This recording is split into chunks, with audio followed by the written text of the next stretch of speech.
Trump آخر کرنا کیا چاہتے ہیں، اور اگر ہم اب بھی انالیسز نہیں کریں گے ان کا تو کب انالیسز کریں گے؟ کہیں کوئی عالمی جنگ تو سٹارٹ نہیں ہونے والی، اور اس کے ساتھ ساتھ جو مسلم ورلڈ ہے کیا اسے ڈوب مرنا نہیں چاہیے؟ یہ ساری چیزیں ہم آپ کو آج کے ولاگ میں بتائیں گے۔ اور پاکستان نے اپنی پالیسی امریکہ سے چائنا کی طرف مکمل طور پہ شفٹ کر دی ہے، یہ ایک بڑی شفٹنگ ہے، اور اس شفٹنگ کے بعد امریکہ کا کیا رد عمل ہو سکتا ہے یہ بھی ہم آپ کو آج کے ولاگ میں بتائیں گے۔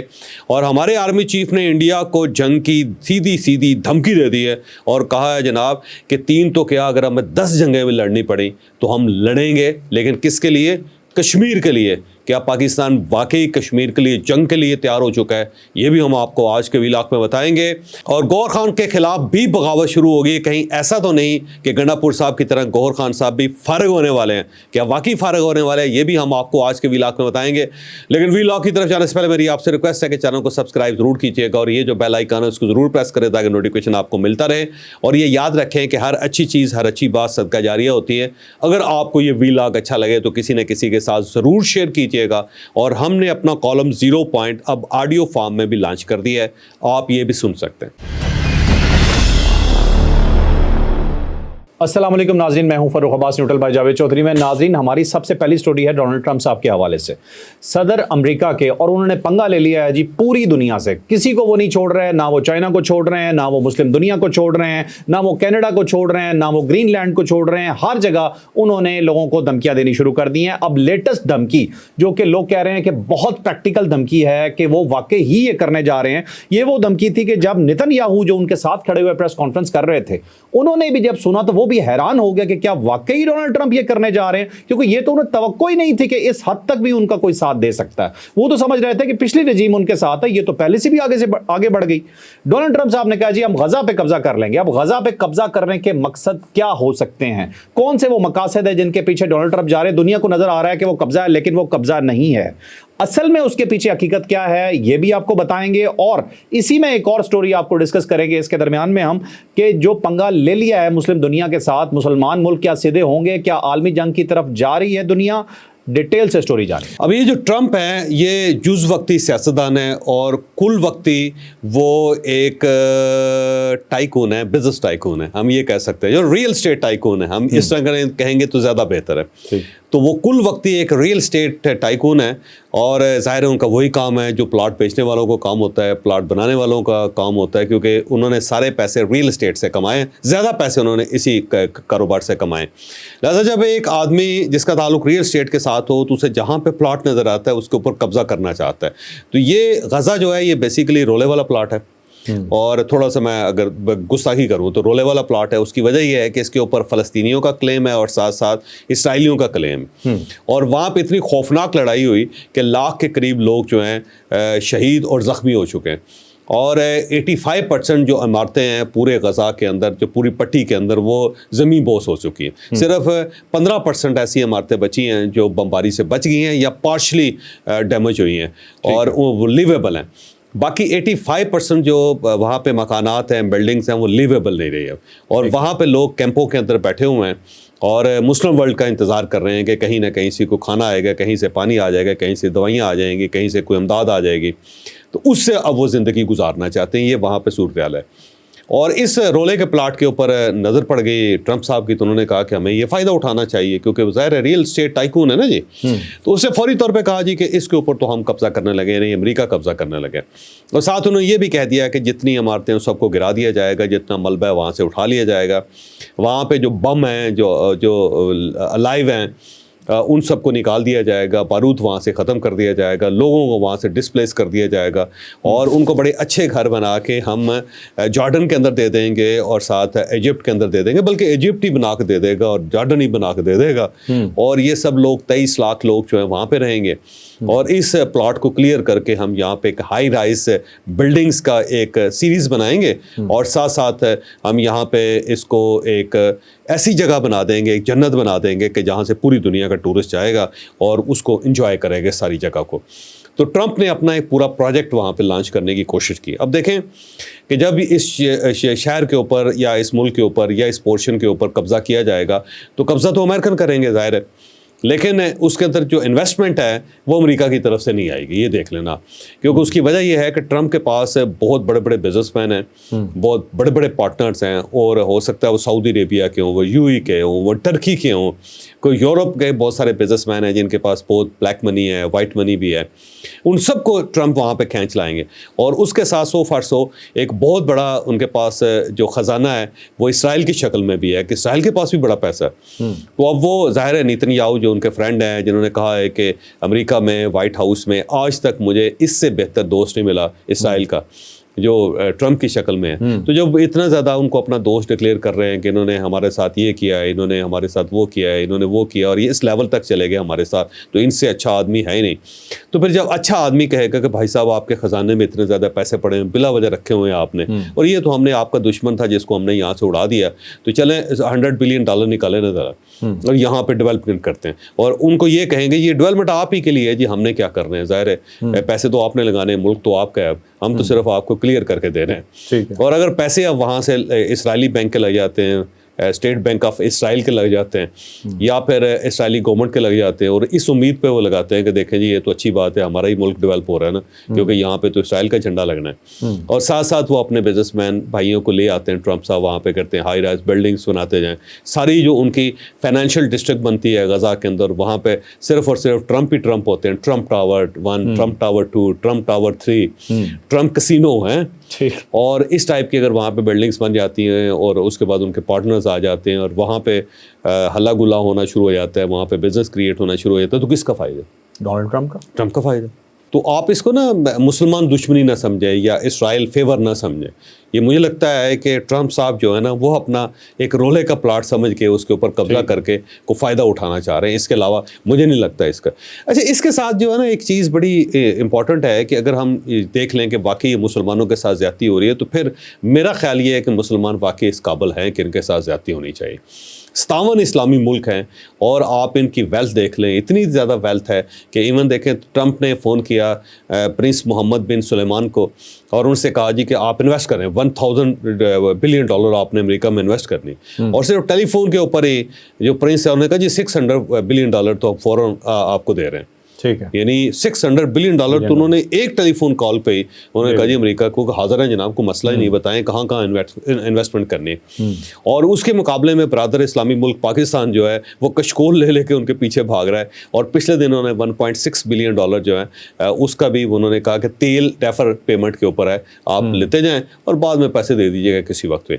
اور ساتھ چھوٹی چھوٹی امداد جو ہے وہ $1 بلین رکھا ہوا ہے, $2 بلین رکھا ہوا ہے, $3 بلین انہوں نے کہا جی آپ اپنے رکھیں اسٹیٹ بینک آف پاکستان میں, اور اس پہ ہمیں سود بھی ادا کیا کریں, انٹرسٹ بھی ادا کیا کریں, بس یہ ہماری طرف سے ہے. اور جب آپ کے پاس پیسے ہوں تو واپس کر دیجیے گا, اور جب تک پیسے نہیں آتے اس وقت تک ہماری جو قسطیں ہیں نا وہ ساتھ ساتھ آپ جاری رکھیے گا. تو پاکستان کے ساتھ ان کا یہ رویہ ہے, جبکہ جو امریکہ ہے وہ کہتا ہے جی ٹھیک ہے, ٹرمپ نے کہہ دیا تو $600 بلین ہماری طرف سے حاضر ہے.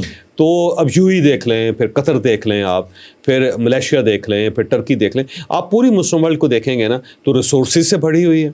اور ان کے جو شاہی خاندان ہیں انتہائی امیر خاندان ہیں. مثلا آپ سلطانہ برونائی کی صرف دولت کو دیکھ لیں گے نا آپ حیران ہی رہ جائیں گے. وہ جو انڈیویجول ویلتھ ہے اس کے اندر نمبر 1 آتے رہے ہیں, وہ بہت طویل عرصے تک نمبر 1 آتے رہے. چھوٹا سا ملک ہے لیکن جو ان کا کنگ ہے وہ اتنا زیادہ امیر ہے کہ انڈیویجول ویلتھس میں اس کو نمبر 1 ڈکلیئر کرتی رہی ہے. فوربس کے میگزین کے اندر آتے رہے, اتنا عرصہ آتے رہے. ٹوائلٹس تک ان کے گولڈن ہے, سونے کے, اور ٹوائلٹ سونے کے. جو ان کا گھر ہے, جو پیلس ہے برونائی کے اندر, آپ یہ دیکھ کے حیران رہ جائیں گے کہ جو اس کی پارکنگ ہے جس کے اندر بادشاہ کی اپنی گاڑیاں کھڑی ہوتی ہیں, تو 2500 گاڑیوں کی پارکنگ ہے ان کے. اچھا, اس سے آپ اندازہ لگائیں کہ کتنا ہیوج کمپلیکس ہے. مجھے کیونکہ اس پیلس میں جانے کا اتفاق ہو چکا ہے, تو وہ آپ کو جب ایک جگہ سے ایک پورشن سے دوسرے پورشن میں جانے کے لیے آپ کو گولف گاڑیاں جو ہوتی ہیں نا, گولف کارس, ان کے اندر بیٹھنا پڑتا ہے. اچھا, تو آپ پہلے پارکنگ میں اپنی گاڑی کھڑی کرتے ہیں, بڑی دور ہے پارکنگ, اور اس کے بعد گولف کار میں بیٹھ کے اس کے مختلف آپ باغوں میں سے گزرتے ہوئے, مختلف روشوں سے گزرتے ہوئے پھر جا کے کہیں پیلس کا جو انر پورشن ہے اس کے قریب آتے ہیں. اور پھر جو ڈائننگ ہال ہے نا اس کا, وہ اس کی دیواریں گولڈن کی ہیں, سونے کی ہیں, گولڈن والز ہیں. یہاں پورا ایک گولڈ سونا لگا ہوا ہے اتنا زیادہ, اور ہیوج اونچی دیوار ہے, اس کو دیکھ کے بندے کا دل لرز جاتا ہے. تو وہ اتنی زیادہ ویلتھ پوری مسلم ورلڈ کے اندر ہے, لیکن دل بہت چھوٹے ہیں اور حوصلہ اس سے بھی کم ہے. لہٰذا اب دیکھ لیں اسی کی کا نقصان اٹھایا جا رہا ہے کہ کبھی ہمیں اسرائیل پھینٹا لگا دیتا ہے، کبھی ہمیں امریکہ پھینٹا لگا دیتا ہے، کبھی نیٹو ہمیں روند کے چلا جاتا ہے، کبھی اور ملک آتا ہے اور جوتے مار کے پوری مسلم ورلڈ کو چلا جاتا ہے، اور OIC جو ہے وہ جوتے تلاش کرتی رہ جاتی ہے کہ جی ہاں جی اس کی مذمت کرنی ہے، اور جو مذمت بھی ہوتی ہے وہ بھی بڑی پھس پھسی ہوتی ہے۔ آپ دیکھ لیں کہ رسول اللہ صلی اللہ علیہ وسلم کی جو ذات مبارک ہے اس کے اوپر کتنی زیادہ توہین ویستے ہوئی، قرآن مجید تک کو جلانے کی جسارت کی گئی یہ، اور اس کے بعد OIC نے کیا کیا اور کیا انتقام لے لیا ہم نے، یا کیا چیز ہم نے بند کر لی، یا کہاں پہ ہم نے کھڑے ہو کے اسٹینڈ لے کے کہا کہ اگر خبردار کسی نے اس طرح کیا تو ہم کسی سویڈن کے یا ڈنمارک کے یا یورپ کے یا کسی اور ملک کے جہاں یہ گستاخی ہو رہی ہے اس کے جہاز کو اپنے اوپر سے گزر نہیں دیں گے، یا ان کے جو لوگ ہیں وہ ہمارے ملکوں کے اندر داخل نہیں ہو سکتے، کوئی اسٹینڈ نہیں، یا یہ ہے کہ ان کی پروڈکٹ کا ہم بائی کاٹ کر رہے ہیں۔ بھائی آپ پروڈکٹس کا ہی بائی کاٹ کر دیتے، تو جب اللہ تعالیٰ کی حرمت کا، رسول اللہ صلی اللہ علیہ وسلم کی حرمت کا، قرآن مجید کی حرمت کا یہ لیول ہے اور اس کے اوپر یہ ریاکشن ہے اسلامی دنیا کا، تو پھر فلسطین کے اندر لوگ مر جائیں یا ایران کے اندر لوگ مر جائیں یا پھر کسی اور مسلم ورلڈ کے اندر مر جائیں، کسی کو کوئی پرواہ نہیں ہوگی۔ تو یہ آپ ذہن میں رکھیں کہ اگر غزہ کے اوپر واقع ہی امریکن سولجر اتر جاتے ہیں، فوج اتر جاتی ہے اور ٹرمپ واقعی اس کے اوپر قبضہ کر لیتے ہیں تو یہ کچھ بھی نہیں کریں گے، آج مذمت کر رہے ہیں صرف، یہ مذمت اس سے پہلے بھی ہوتی رہی ہے، یہ مذمت کب نہیں ہوئی، لیکن اس مذمت کے بعد کیا ہوا؟ کچھ بھی نہیں ہوا۔ تو مجھے نہیں لگتا کہ اگر غزہ کے اوپر قبضہ ہوتا ہے تو سعودی عربیہ جو ہے وہ OIC بلوا کے ایک پوری فوج مسلمانوں کی جو انہوں نے تیار کی ہوئی تھی، جس میں جنرل راحیل شریف صاحب جس فوج کے کمانڈر ان چیف ہیں، وہ فوج بنی نہیں ہے، کمانڈر ان چیف وہاں پہ موجود ہیں، اور ان سے کہیں گے کہ ٹھیک ہے جی ساری 57 ملکوں کی جو افواج ہیں وہ سیدھی ہوں اور ہم نے جا کے مقابلہ کرنا ہے اور ہم نے خالی کروانا ہے اپنا غزہ جو ہے، اور اپنے مسلمان بھائیوں کو ہم بے دخل نہیں ہونے دیں گے، وہاں پہ بالکل خاموشی رہے گی، کچھ بھی فرق نہیں پڑے گا۔ اور تھوڑا سا پریشر اگر ٹرمپ نے ڈالا تو دیکھیے گا جارڈن بھی اپنے دروازے کھول دے گا کہ ٹھیک ہے جی آدھے غزہ کے لوگ ہمارے پاس بھیج دیں، تھوڑا سا اور پریشر ڈالے گا تو ایجپٹ بھی کہے گا ٹھیک ہے جی آدھے ہمارے پاس بھیج دیں، کوئی مسئلہ نہیں، ہمارے برادر اسلامی ملک ہیں، ہماری باہیں کھلی ہوئی ہیں، تو اس طرح کر کے ہم اس کو بھی ڈیزالو کر لیں گے۔ اگر اس کے اندر کوئی مہربانی ہو سکتی ہے ان مسلمانوں پہ، مظلوم مسلمانوں پہ، تو یورپ کی طرف سے ہو سکتی ہے، جاپان کی طرف سے ہو سکتی ہے، چائنا کی طرف سے ہو سکتی ہے، ساتھ کینیڈا کی طرف سے ہو سکتی ہے، یا شنجن کنٹریز کی طرف کہ وہ سب کھڑے ہو جائیں اور اس کو سمجھائیں ٹرمپ کو کہ پاگل یہ نہ کر، اس طرح تو پوری دنیا ڈسٹرب ہو جائے گی۔ تو یہ تو ہو سکتا ہے، لیکن مسلم ورلڈ سے مجھے نہیں امید کہ وہ اس کے اوپر کوئی سٹینڈ لے گی۔ ٹھیک ہے ٹھیک ہے چور صاحب، یہ ٹوٹل آپ جانتے ہیں کہ 41 کلومیٹر لمبا اور 10 کلومیٹر چوڑا علاقہ ہے جو غزہ ہے، اور باقی اس کی ڈائنامکس آپ نے بتا دی ہیں، اور مصر نے، افغانستان نے، چین نے، روس نے، یورپی ممالک نے، آسٹریلیا نے، سب نے مخالفت کی ہے، کسی نے ذرا دھیمے الفاظ میں، کسی نے سخت الفاظ میں۔ مسلمانوں سے تو ہمیں توقع نہیں ہے، جیسے کہ آپ نے بتا دیا کہ ایک حد سے آگے نہیں جائیں گے، لیکن کوئی عالمی جنگ آپ کو نظر آ رہی ہے اس صورت میں کہ ٹرمپ کو روکنا ہے؟ دیکھیں ٹرمپ کے خلاف جو ہے یا امریکہ کے خلاف میرا خیال ایک معاشی عالمی جنگ ہو سکتی ہے، کیونکہ جس طرح وہ چھیڑ رہا ہے سب کو، پوری دنیا کو آگے لگایا ہوا ہے، یعنی روز صبح اٹھتے ہوئے پوری دنیا لرزتی کانپتی ہوئی ٹویٹر کو دیکھتی ہے کہ پتہ نہیں اب اس نے کیا کہہ دیا ہوا، کیونکہ وہ کچھ بھی کر سکتا ہے۔ دیکھیں نا ایک ہفتہ نہیں گزرا اور اس نے جس طرح پوری دنیا کی مت مار دی، اور ہر طرف اس نے، اب دیکھیں جو ٹیرف اس نے لگایا اس کے بعد دیکھیں کتنی دنیا کی جو اسٹاک سینسز ہے کریش کر گئی ساری، صرف ایک قدم اٹھانے سے۔ لیکن مجھے لگتا ہے وہ پاگل آدمی ہے، اس کو کسی چیز کی کوئی پرواہ نہیں ہے، اور فوراً وہ اسی قسم کے اعلانات کر دیتا ہے، اور اس کے بعد جو دنیا کا تماشا بنتا ہے وہ سب کے سامنے، تو یہ ایک تماشا سا بن گیا ہوا ہے، اور ایسا خوفناک تماشا بنا ہے کہ جس کا جواب کسی کے پاس نہیں۔ تو مجھے لگتا ہے کہ جس طرح اپنے مخالفین وہ پیدا کر رہا ہے، تو یہ سارے مخالفین ایک پلیٹ فارم پہ اکٹھے ہو کے اس کا ڈٹ کے مقابلہ کریں گے، اور معاشی طور پہ تو میرا خیال ایٹمی جنگ کسی وقت بھی شروع ہو سکتی ہے۔ ویسے فزیکل ایسا نہیں ہے، کیونکہ اس کی وجہ یہ ہے کہ جب تک دو پاورز آپس میں نہ لڑیں ایٹمی جنگ نہیں ہو سکتی۔ یہ ایسا ہی ہے کہ چائنا جو اپنے ایٹم بم نکالے کہ لو جی امریکہ صاحب سیدھے ہونے ذرا، اور ایسی صورتحال مجھے نظر نہیں آ رہی، یا پھر رشیا کے اندر اتنا پوٹینشیل نہیں ہے اس وقت کہ وہ کوئی عالمی جنگ چھیڑ سکے، تو مجھے نہیں لگتا کوئی عالمی جنگ چھڑ سکتی ہے۔ لیکن معاشی عالمی جنگ تو بالکل کنارے پہ پہنچی ہوئی ہے، کسی وقت بھی کوئی چیز ہو سکتی ہے، اور پوری دنیا کے اندر بڑا خوفناک قسم کا ریسیشن پھر آئے گا۔ ٹھیک ہے چلیں ناظرین چلتے ہیں اپنی اگلی اسٹوری کی طرف۔ اگلی اسٹوری ہے ہماری آرمی چیف کے حوالے سے، جنرل عاصم منیر صاحب کے۔ جنرل عاصم منیر صاحب وہ جنرل ثابت ہوئے ہیں کہ جو کہ پچھلے، اگر آپ پاسٹ میں دیکھیں، ریسنٹ پاسٹ میں، تو اس طرح طرح کا سخت بیان یا سخت جو چیزیں وہ بولتے ہیں مطلب کسی بھی دفاعی لحاظ سے، وہ دوسرے جرنیلوں میں ہمیں اس طرح سے نظر نہیں آئی. اب انہوں نے اسٹریٹ دھمکی دی ہے کشمیر کے حوالے سے انڈیا کو کہ بھائی ہم 3 جنگیں لڑ چکے ہیں، ہمیں 10 لڑنی پڑی تو ہم 10 جنگیں لڑ لیں گے، لیکن کشمیر بنے گا پاکستان. تو اس حوالے سے پوچھتے ہیں جاوید چوہدری صاحب سے کہ یہ جو ہم نے اپنا رویہ اپنایا ہے کشمیر کے حوالے سے، اب کیا یہ درست ہے؟ اب دیکھیں اس کی مین ریزن یہ ہے کہ کشمیری اب فرسٹریٹ ہو چکے ہیں، کیونکہ جب یہ 370 انووک ہوا تھا وہاں پہ جو اس کو ختم کیا گیا اور اس کو ڈیزالو کر لیا انڈیا نے، تو پاکستان کی طرف سے جو ریاکشن تھا وہ یہ سب کشمیریوں کا خیال یہ تھا کہ بڑا خوفناک ہوگا. ہم نے بس 4 ہی دن احتجاج کیا. عمران خان صاحب نے کہا جی ہر جمعے کو پوری قوم باہر نکل کے انڈیا کی طرف منہ کر کے اس کے اوپر لعنت بھیجے گے، ٹھیک ہے. لیکن وہ ہم نہ لعنت بھیج سکے، نہ ہم جمعے کو باہر نکل سکے، نہ قوم کھڑی ہو سکی. اور ایک ہم نے یہاں پہ کلاک لگا دیا تھا سرینا کے سامنے، وہ بھی ہم نے بعد میں ختم کر دیا. تو وہ جو توقع تھی کشمیریوں کی وہ بری طرح فلاپ ہوئی اور بری طرح زخمی ہوئی. اور اس کے بعد پھر ایک سناٹا سا ہو گیا پاکستان کی طرف سے. تو کشمیری اپنے آپ کو ہوپ لیس سا فیل کر رہے تھے. ان کو محسوس یہ ہو رہا تھا کہ پاکستان نے ہمیں چھوڑ دیا ہے، ابینڈن کر دیا ہے اور ہمارے ساتھ دھوکا ہوا ہے اور ہمیں کھڑا رکھا، اور ہمارے ہزاروں لوگ شہید ہو گئے، لوگ ڈسپلیس ہو گئے، لوگ زخمی ہو گئے. اور اب عین وقت پہ جب کوئی کشمیر کا کچھ بن سکتا تھا تو پاکستان نے ہمیں ڈچ کر دیا. تو جب لوگوں کی طرف سے، کشمیریوں کی طرف سے یہ رد عمل آنا شروع ہو گیا تو میرا خیال ہے پاکستان کو سٹینڈ لینا پڑ گیا. تو اب پاکستان فیل یہ کر رہا ہے کہ اس سے کشمیری جو ہیں گے وہ، بلکہ انڈین کشمیری بھی اور یہ جو پاکستان کے اندر کشمیری ہیں یہ بھی، یہ دونوں ناراض ہو جائیں گے. تو میرا خیال ہے ان کو ایڈریس کرنے کے لیے، ان کو یہ یقین دلوانے کے لیے کہ جناب ہم بھولے بالکل نہیں ہیں، کشمیر ہماری شارگ ہے، ہم کشمیر سے کو کبھی فراموش نہیں کر سکتے، ہم کشمیر کے بغیر سروائیو نہیں کر سکتے. ہمارے قائد نے بھی یہ کہا ہے، تو شارگ کے بغیر ہم کیسے چل سکتے ہیں. تو انہیں یہ یقین دلوایا گیا ہے کہ جناب ہم آپ کے ساتھ ہیں، اور انڈیا کو کہا گیا ہے کہ 3 جنگیں تو ہم نے لڑی ہیں، 10 ہم اور لڑ سکتے ہیں. تو انڈیا کو بھی بتایا، کشمیریوں کو بتایا. تو یہ ایک میسج ہے بیسیکلی. اس کا مطلب یہ نہیں ہے کہ جنگ سٹارٹ ہونے لگے. یہ پالیسی بتا پالیسی. ٹھیک ہے، چلیں جی اگلی سٹوری کی طرف چلتے ہیں.